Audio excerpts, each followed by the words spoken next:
In the nation's capital, where power and policy converge, a community school is quietly falling apart.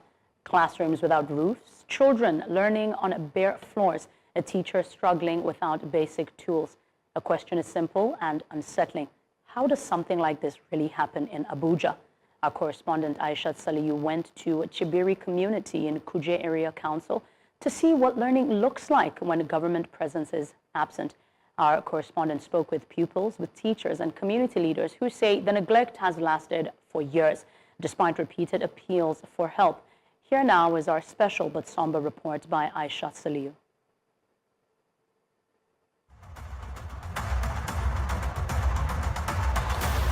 The place is not conducive for learning. Even animal cannot live here.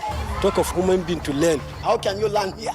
We have to pack the JS3A and B into one class. If they are writing, they hardly can place their books to write. All the girl students of the junior secondary school from JS1 to 3 are using one toilet. And this is where they are using. JS1 to 3 boys and girls. As a mother, I will not allow my child to come here because this place is really bad. The government are not helping matters. Doctor will bring a form for you to sign. And when you know you are not signing, you have a call from above and say, sign it. Your job is at stake. You just sign it. It's very, very shameful that we are in what? FCT, Abuja.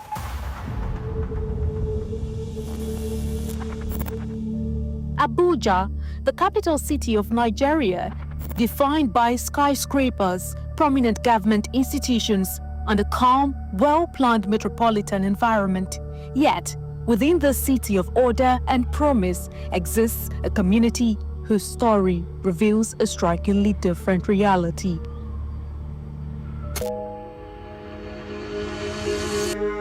This public primary and secondary school tells a painful story, not through words, but through crumbling walls, broken roofs, and forgotten dreams. Located in the heart of Chibiri community, within the Kuje Area Council of the Federal Capital Territory.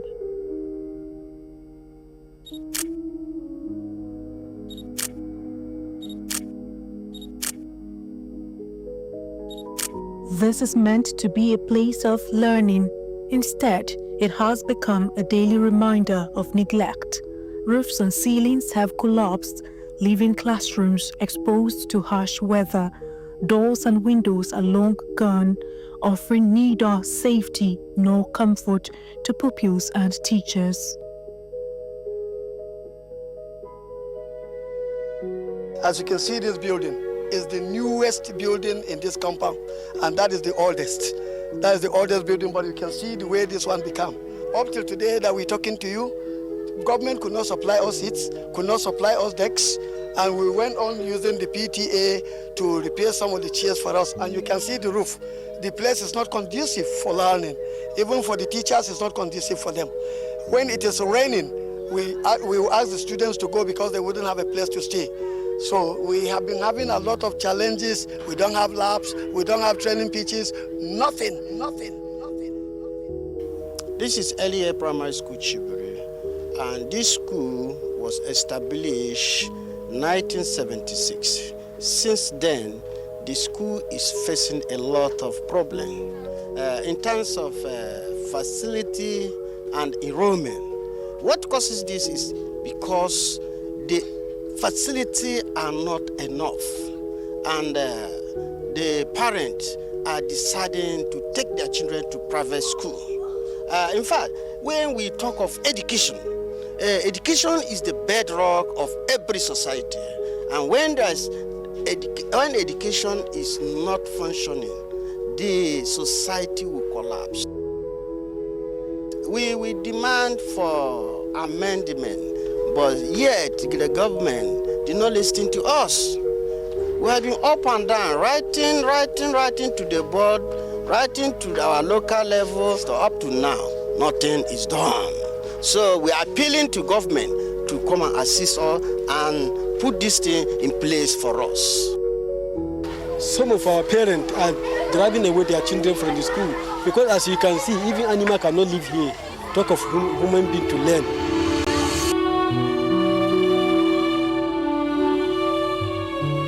There are no staff rooms, no adequate offices for school administrators. Also, an absence of power infrastructure to assist the students in taking science classes. We don't have admin block. All of us are sharing with the students. We don't have admin block, and it is a classroom that we converted to a staff room. This is the VP admin's office. During rainy season, if you enter this office, the water will reach you almost knee level. I am taking you to the Senior Master Administration office where I evacuated the VP admin to. From here, you can see, this is the VP admin's table, and this is the Senior Master Administration table, and this is the Senior Mistress Academics office. You can see the table that the Senior Mistress Academics is using is students' table. We don't even have electricity in this place. We need electricity for conducive learning, and then give us a lab. How I wish I was here on time to show you some of the things that students are making by their hands, and that they need the light to have worked them. But we don't have light, we don't have generator, nothing. And yet, when we want to write exam, we say BST, that is using computer base. So how can you use computer base when you don't have it here for the computer teacher to put the student through? We have a lot of challenges. If the environment is not conducive, no parent will allow their children to come to school. Let's assume there is rain now. As a mother, I will not allow my child to come here because this place is really bad. This school was a rich school, but it's poor today. It's poor today because there is no classes. We have about 7 good classes, but all has been destroyed by wind disaster, rain disaster. In the rain season, you cannot come here.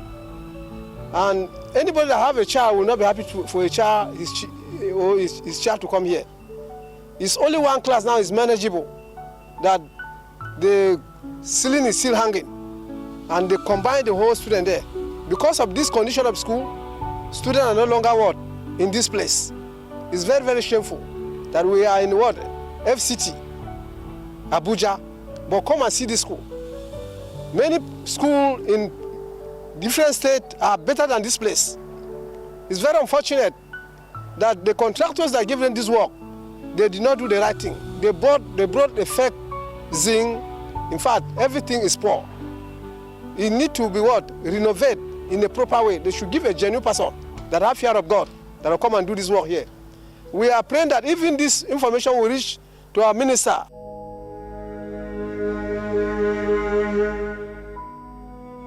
Equally troubling is the complete absence of accessible wash facilities, few toilets, no clean water. Pupils and staff are forced to use alternatives, a situation that raises serious health and dignity concerns.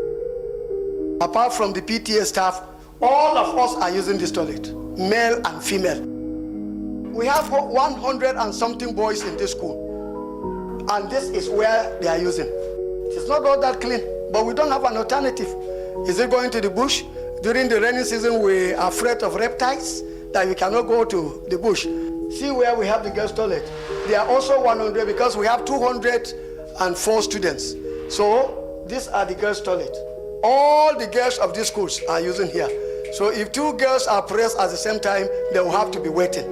This one you are seeing, these 2 buildings are being constructed by an individual, Barrister Yakubu. They are still under construction. We've not started using them.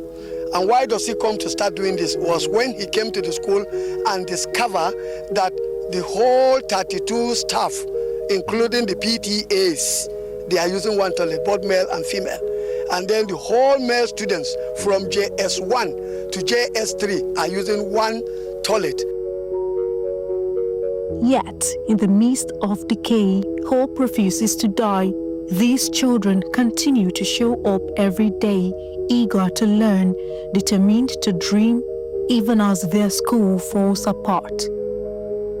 It is clear that urgent intervention is needed as teachers, school administrators, and residents are appealing to the Kuje Area Council to act swiftly by rehabilitating the classrooms, providing learning materials, constructing wash facilities, and restoring dignity to public education.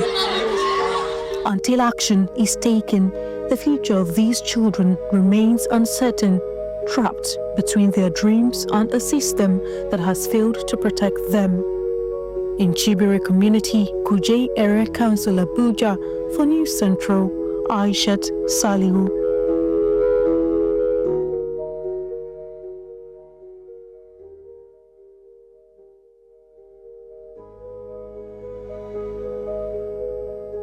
Of something that's supposed not to be that emotional ordinarily, well, it is. We're now joined by News Central correspondent Aishat Salihu, and also joining us is Dantani Ndaman, Development Committee Chairman, Chibiri Ward. You're welcome, Aisha and Dantani. Thank you very much for joining us. Let's get confirmation that you are with us first off. Aisha, are you with us? Good morning. Good morning. Yes, I am. Good morning. And Dantani is also with us. Fantastic. Tell you what, let's go on a very short break before we go into the conversation. But welcome, we'll be back after this. You're welcome back. Before the break, we had a special report, and we are joined right now by our correspondent, Aishat Salihu.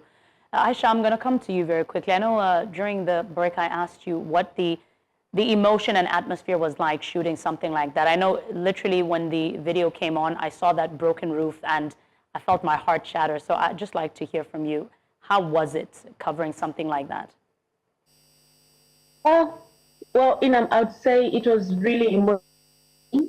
Although I'm not supposed to put in my emotions, but then I couldn't help myself. It was really emotional for me because it speaks to a broader issue of neglect. You can see children, school children, who are willing to turn up every day to come to school, but then to find out that the system is failing them, continuously failing them. I mean, we have issues with infrastructure. There are no facilities for them to use. And we have even gone beyond the issue of welfareism. I mean, teachers are always complaining that they are underpaid. They are not being paid much for the effort they put into the future of our nation, which is the children. But then for these children who continue to come to school, to then come to school and see that there are no facilities, no wash facilities, no power infrastructure, the ceilings of their classrooms, you can see clearly dilapidated. I mean, all of this is very, very emotional, and it's heartbreaking, even for their own parents, because you could see some residents saying they wouldn't even want to send their children to this school,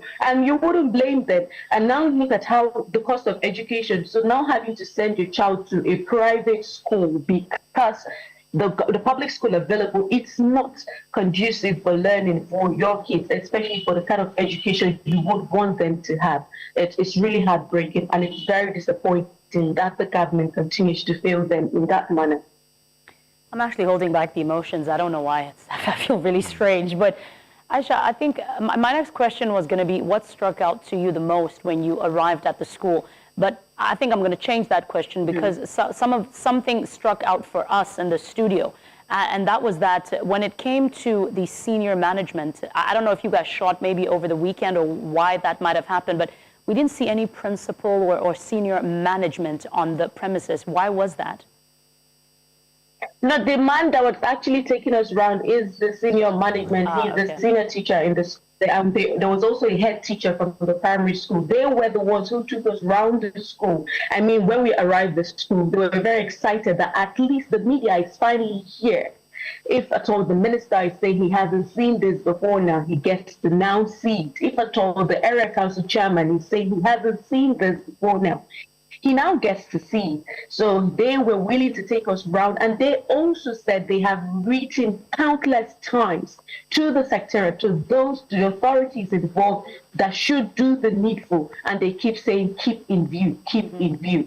And then sometimes they told them, are you the only school? So why are you always coming up with your complaints and all that? It was very, very devastating. I mean, one thing that stood out for me immediately I entered into the school premises was the state of the classrooms. I mean, we saw some classrooms that had no chair, no tables, nothing. Even some of the chairs and tables that were there were broken. And the school management also mentioned that some of the chairs and tables we see in those other classrooms that they manage to put those children now were fixed by the PTA. So money is gotten from the Parents Teachers Association was what they used in fixing those other classrooms. So technically the government has completely abandoned that school. They're not attending to them. They even the teachers, the staff have no sufficient staff room that would accommodate them. You saw the VP admin's office. They are all in the same office. You saw their table, you saw their books.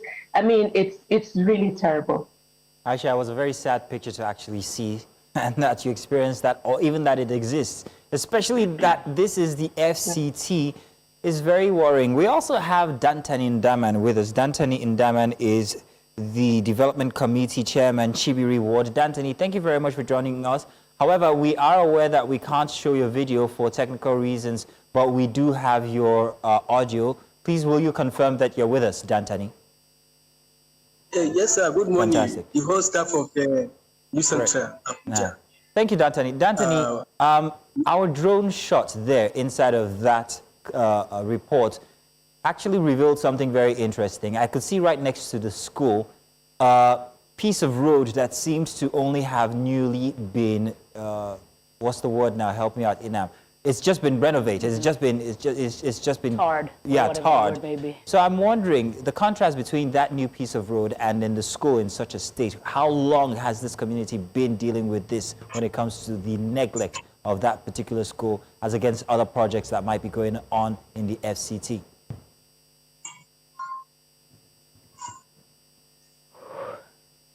Dantani, are you with us? Yes, sir. Yeah, Dantani, I'm wondering how long this neglect has been for. It has been for almost getting to about 3 years now. It's almost 3 years now. We, as the other communities, my other people have said, the headmaster and the head teacher of General Secondary School, Chibiri, have rightly said, we write so many letters to different organizations, different set of government, from local government to the FCT. Nobody has responded up to now. As my colleagues have said, nobody will want or will wish a child to be in that kind of environment. The environment is no longer conducive for learning. As you can see, seeing is believing. We are not saying it in a radio set. We are videoing it for everybody to see. I didn't think it was just a voice call. They say it's just something that just the framing, but you can see it yourself, and other people are seeing it. Chibiri is along Kuje Road. Schools is like this. What more of the community that are far away from the roadside? How will their school look like if Chibiri community school is looking like this? Dantani, who were these letters written to? Who did you write these letters to? And they write to local education authority here. You understand? And this Gilmore, this company constructing Chibiri, Kuje, Road, we even write to them that they should come to our aid. They come and check every time, no response to that our request. Dantani, is this the only school in the community? And what are the residents of this community doing? Have they also made their displeasure known to the authorities? This school was established in 1975. But you can see how school looks like now. So we try, by all means, through our community efforts. As I've told you before, we write to so many organizations to come to our aid. Anytime they are going for election, we carry the guys, both the incumbent and those people that will be elected next coming, we carry them to this school to check so that when they come, they should do something. Up to now, nobody has responded to us. So we don't know how to do. We try to some management through our PTA, but our PTA cannot do this. We need help from government. We need help from FCT. We need help from area council so that these are people will fight back. Wow, that's a long time. Since 1975, that's older than me, and I'm a dinosaur. That's a long time I mean, and I'm wondering if they're saying there's no electricity now. From back then until now, there's never been electricity in that. I don't know. Aisha, Aisha, how many students go to this school? Did you find out?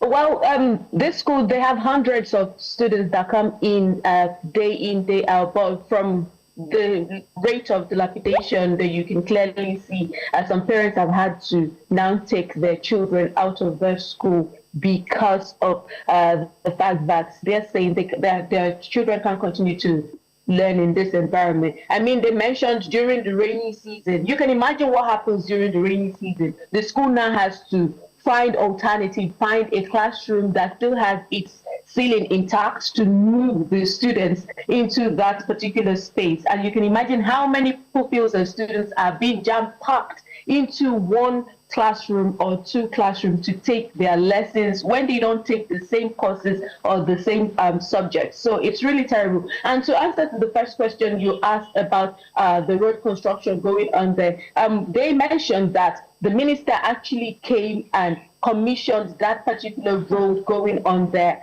because they didn't used to be, they didn't have an accessible road in that area before now. And they thought that even as the minister came, he would turn his attention to the school because the school is just right by the roadside. So, but till now, it seems as if the road is just the focus. It's just the priority area for the minister and even perhaps the area council. Aisha, again, such a sad situation because I could never imagine a situation where, I have a child sitting in a situation like that. But I think my question to you is, outside of the fact that, there are certain questions that we've always had, surrounding education and children in Nigeria that we tend to ask the government. And it's unfortunate that as we see some of the things that are happening, we make these, we give ourselves these answers. But I wanted to hear from you. I know that it's a sensitive situation, but were you able to engage some of the students and just get an understanding from them about, how they feel being at school? They may not know any better because perhaps they've not been to another school, but what was the atmosphere like and the mood for the children? Well, it was obvious. I think it was pretty obvious that the place is not comfortable for the students, for the pupils. But you know how kids are. They are always eager to learn. They are eager to participate, to, have an activity to do in school. Just like the head teacher even mentioned, he said that if not because they lack power infrastructure, you could see what the children are making with their hands at the school lab, but then there is no light to complete some of those projects. The children are always excited, but then they're not happy about the state of the school. However, they're happy about coming to school to learn. So it just boils down and it behoves on the government to see that you have children who are not staying back at home. They're still willing to come, especially for parents who are still taking their children to that school. So it's now a responsibility of the government to do right by these children to fix their school. And then, Aisha, sorry, just one last thing, because, it takes so much to equip a child to perform, to the best of their ability. When we're looking at like the pass rates and, the what do you call them in Nigeria, perhaps the GPAs and stuff like that, I know they're still young.